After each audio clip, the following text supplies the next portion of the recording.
In the year 2000, marvelous technologies will give families lives of luxury we could only dream of. Every morning, father will be able to calmly read the pages of his newspaper while his self-driving nuclear-powered car drives him to work. Mother will spend all day in comfort supervising the robots that keep her house clean and prepare her family's meals. And the children, why, schools will be connected at all times to the best teachers worldwide via teleradio, allowing young Julian to ask his question directly to the professor, whether in Canada, in France, or on the moon. The device on which you're listening to me might be a laptop computer, or more probably a smartphone. And yes, what I'm saying to you now, the recording you're listening to at the moment, is protected by the Copyright Act.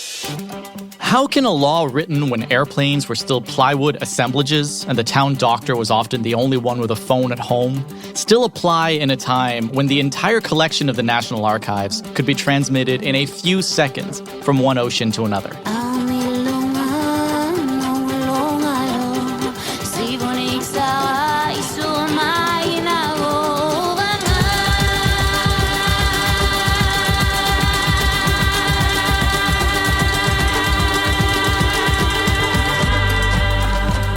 Hi, my name is Farnell Morisset. The Copyright Act celebrates its 100th anniversary in 2024.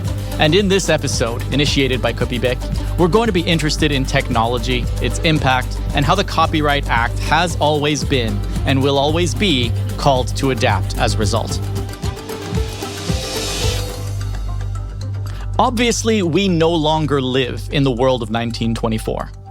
Technology has profoundly changed the nature of our social and cultural interactions in a way that would have been unthinkable in the few years following the First World War. It's at the dawn of commercial radio, for example, in 1929, that the CN, then a Crown Corporation railroad, set up the first inter-regional network of radio stations, mostly to entertain the passengers of its intercity wagons.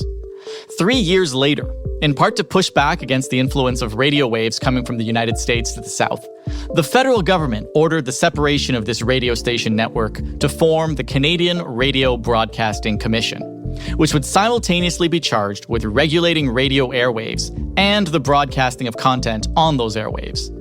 4 years later, the commission would be renamed to its current name, the Canadian Broadcasting Corporation, or CBC. Within 10 years, radio went from a specialized practice to a major cultural industry.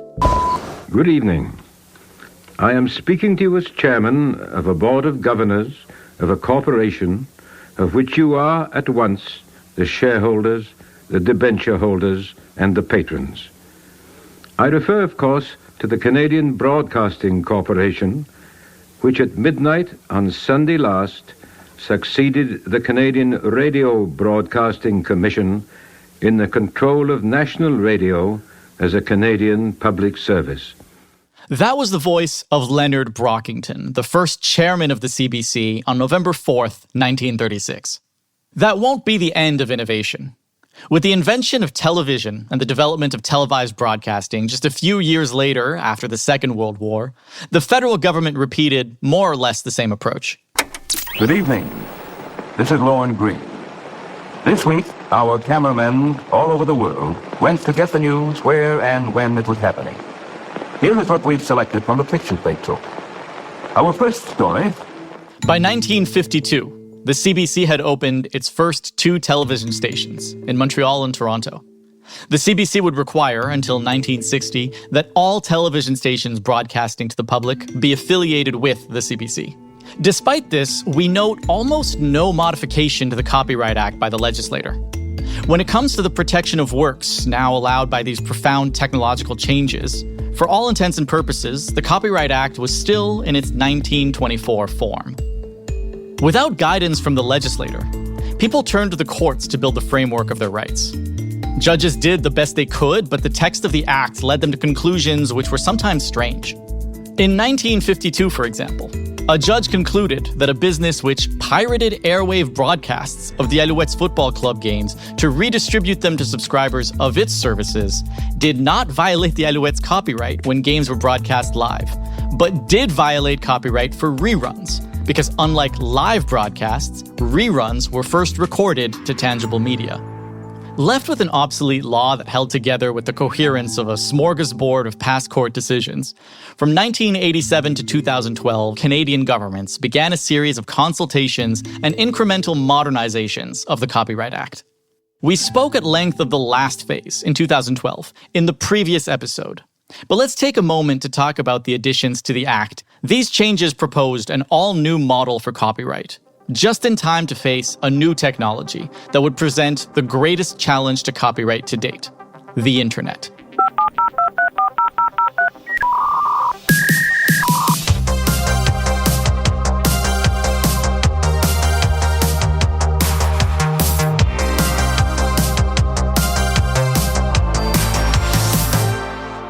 If, like me, you're old enough, ouch, to remember a time before the internet, you might remember having waited next to a stereo for your favorite music radio station to start playing the song you liked, to quickly press the record button and copy the song onto a waiting cassette. Before the internet, that was how we made our playlists. And radio stations were in on it. DJs announced the songs to come well in advance and played their station's audio signature over the first few seconds of popular songs. It was normal to go to a party and have every song begin with a short advertisement for FM something point something that the FM something point something station had tacked onto the beginning of the songs, knowing they'd be recorded. The practice was technically illegal under the Copyright Act, but it was so widespread that it would have been impossible to stop. But also, fortunately, a legal development coming from Germany in the 1960s had finally entered the Copyright Act in 1997, which largely mitigated losses in practice, to the point of making them tolerable: the private copy levy system. I went to meet with Claude Brunet, retired copyright lawyer who worked with the Canadian Private Copying Collective during his career, to ask him what exactly is the private copy levy system. It's a system that is based on a social contract. At the beginning, at the outset, copyright owners have the exclusive right to authorize or prohibit a reproduction of their works. Copies of music are being done in the privacy of people's homes. It is impossible for the copyright owners to know where these copies are occurring. And even worse, it is impossible and would be downright questionable if suddenly copyright owners came into your home and said you're prohibited from doing these copies. However, these copies have economic value. They are the normal royalties that would come to authors would be their paycheck for that. And so a system must be constructed where the remuneration goes to the copyright owner who forfeits his or her right to prohibit or authorize. That's the basis of a private copying regime. To better understand the system in practice, I also met Lisa Freeman in Toronto. Hi. Hello. All right. Come on in. Thank you.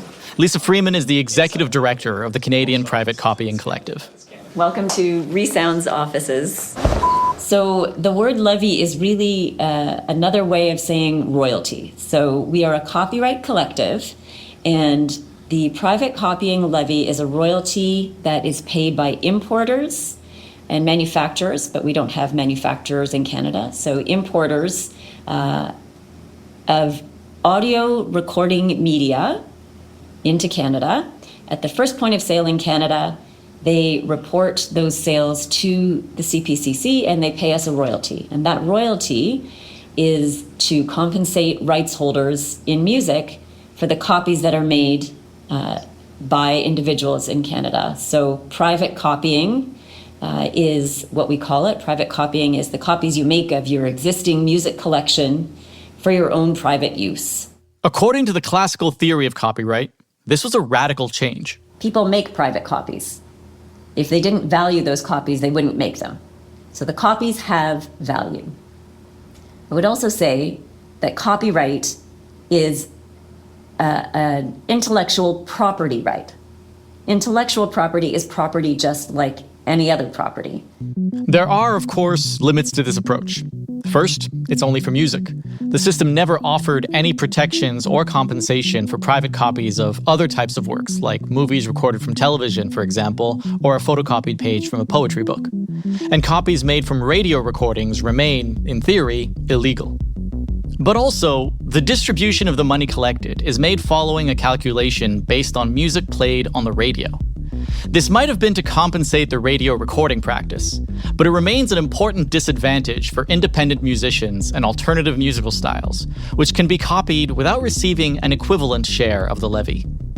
But mostly, the approach had a fairly short-lived lifespan as technology advanced in ways the Copyright Act hadn't anticipated. By the early 2000s, digital devices with integrated hard drives appeared in Canada. In 2004, only 7 years after the creation of the private copy levy system, the federal court adopted an interpretation of the Copyright Act which was not favorable to the new approach. The opinion at the CPCC and at the Copyright Board of Canada was that the Copyright Act, as it's written, would allow for levies to be attached to any recording medium, including an audio recording medium that is embedded in a device. So when iPods came out, the CPCC went to the Copyright Board and proposed a tariff on iPods. The Copyright Board approved a tariff on iPods. The manufacturers who opposed that new levy appealed the decision. And so it went to the Federal Court of Appeal.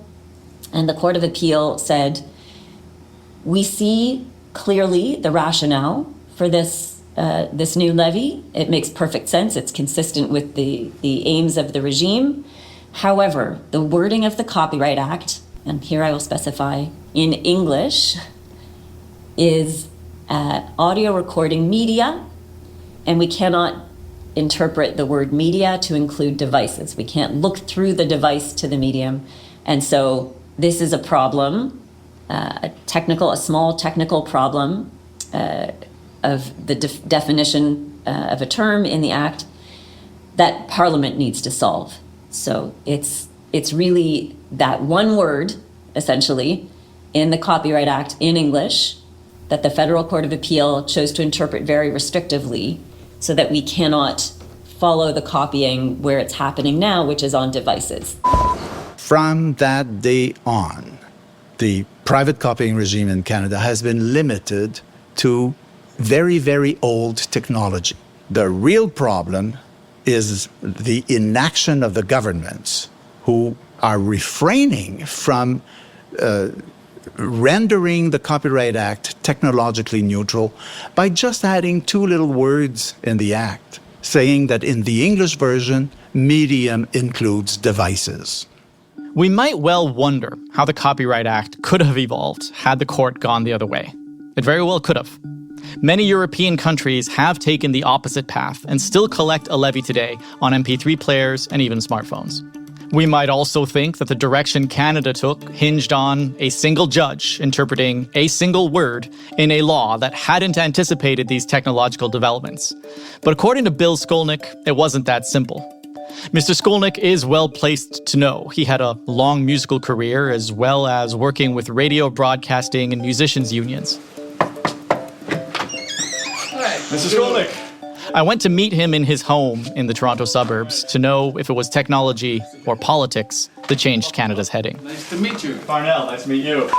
Political, 100%. I was there. I was one of the people that was in front of the government at the time. They looked at it, or they decided to look at it as a so-called consumer issue, that there's a famous phrase brought by the Harper government at that time called the iPod tax. And it wasn't a tax. It was a levy. In other words, you don't buy the product, you don't pay the levy. You buy the product, you pay the levy. And it was, they will claim it was, I guess, a consumer right sort of thing, that they were looking after the consumer, but it wasn't. It was a way to get votes. I'm very cynical about this, but I can tell you a funny story. When we went to see the minister at the time, a bunch of us, and we were sitting in his office just like we're sitting around here, and he said to us, he said, we're a bunch of artists, unions, and so on, and he said, we could give you everything you wanted and you still wouldn't vote for us. And he was right. So why give us what we needed from a political standpoint when you could make great points with consumers? I'm glad Mr. Skolnik shared that because history tends to repeat itself. And today we face a whole new technological explosion that no law could have predicted. And the political choices before us will fundamentally align copyright in Canada for the coming generations.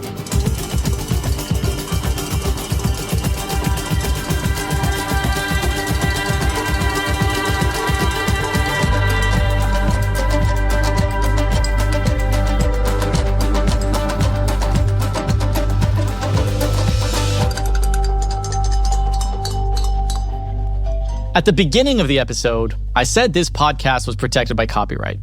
And if you remember, at the beginning of the first episode, I suggested you could write a short poem, saying it would also be protected by copyright. But now we're going to push the limits of the law. I asked the generative artificial intelligence model ChatGPT to write me a poem on copyright in the time of generative artificial intelligences. Here it is, obviously in ChatGPT's own artificial voice. In this world of pixels and codes, justice seeks its new modes so that art, whether human or digital, remains protected, fair, and original. This poem exists now. It's in this podcast, so it potentially has economic value. Who does the poem belong to, according to the Copyright Act? Does it belong to Quebec, the copyright holder for this podcast? To ChatGPT, which created the poem for free? To someone else? To nobody? Bonjour. The question's a thorny one, so I went to the University of Ottawa to ask Professor Céline Castets-Renard, Chair on Accountable Artificial Intelligence in a Global Context. Très bien, vous êtes concernant? Oui, c'est moi-même. Farnell Morisset. Enchantée. Enchanté. Bonjour. Notion of property here is intellectual property and more specifically copyright.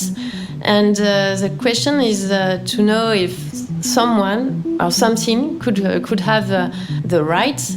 First of all, in the copyright system, the author is mandatory, is obligatory, a legal person, not a legal person, an individual, and it could not be a machine or a system, and we really need to have this person. So this is important to say that ChatGPT cannot have the right by itself, and the companies cannot have the right. But the real question here is to know if the person who used ChatGPT could have the copyright.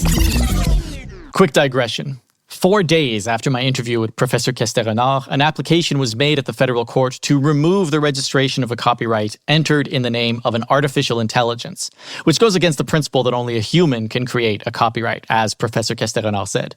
As of recording these words, the federal court has not yet heard the case, which could set new jurisprudence.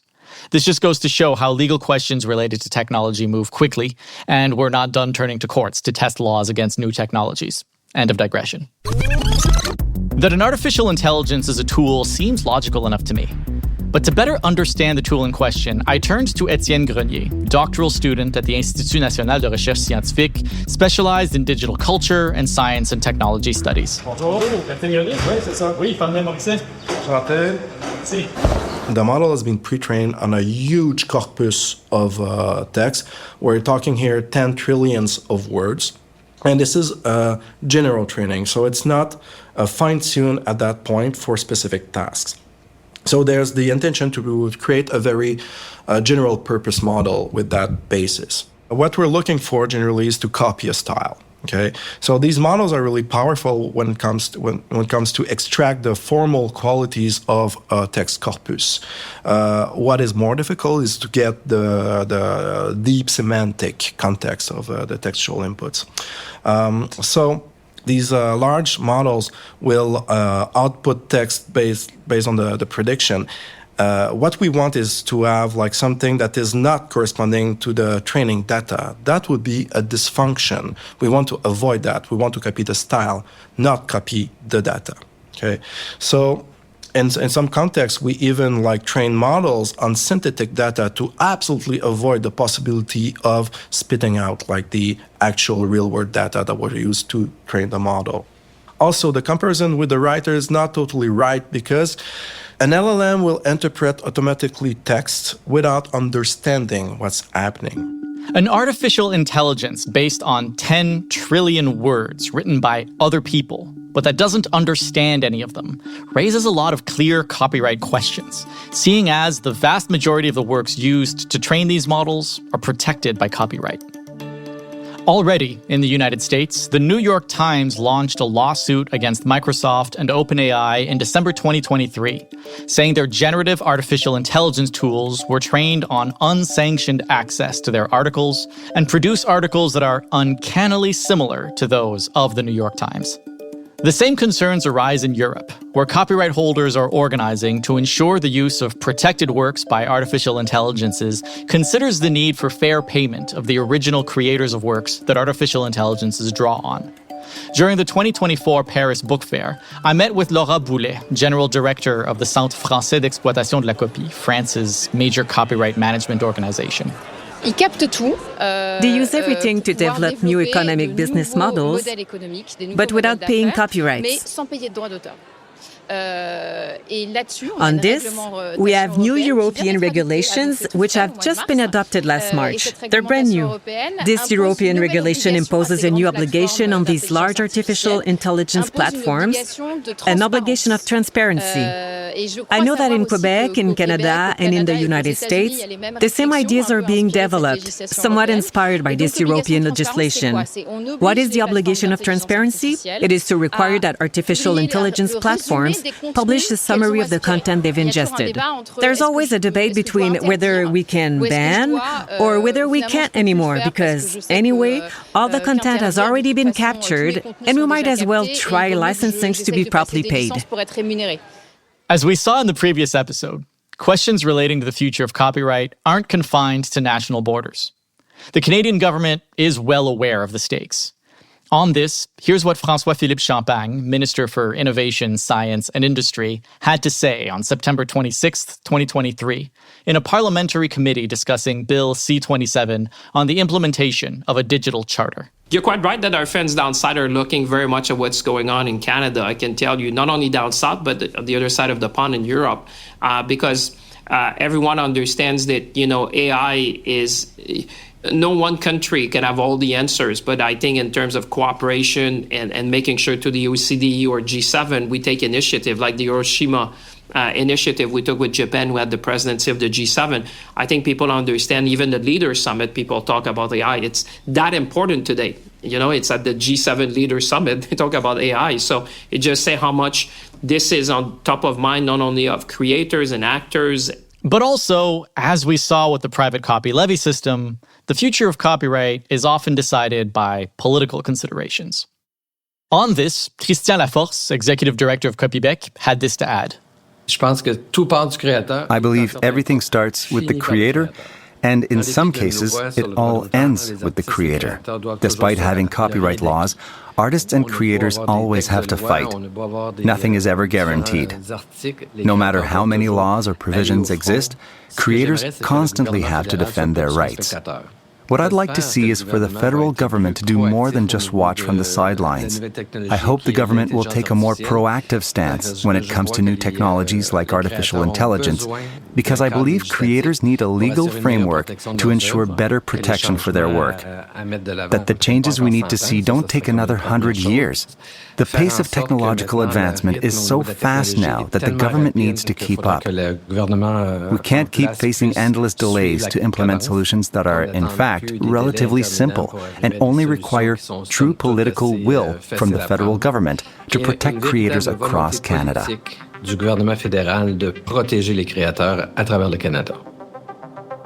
With all this, the future of the Copyright Act leaves us with many questions and few answers for the moment.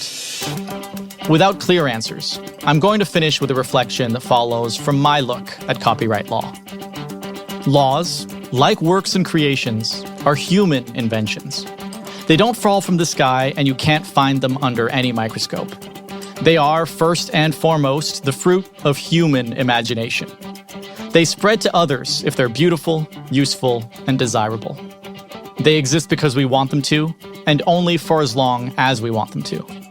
When we no longer want them, they'll stop existing and be replaced by the fruit of someone else's imagination.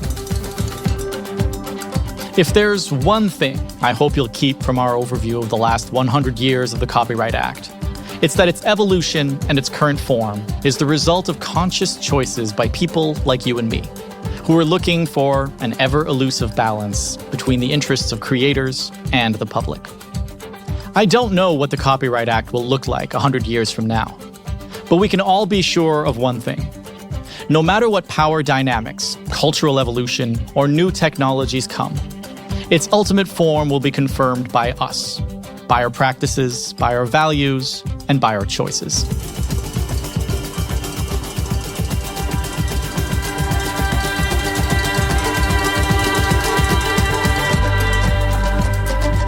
Research and writing, Farnell, Morisset, and Martin Landry.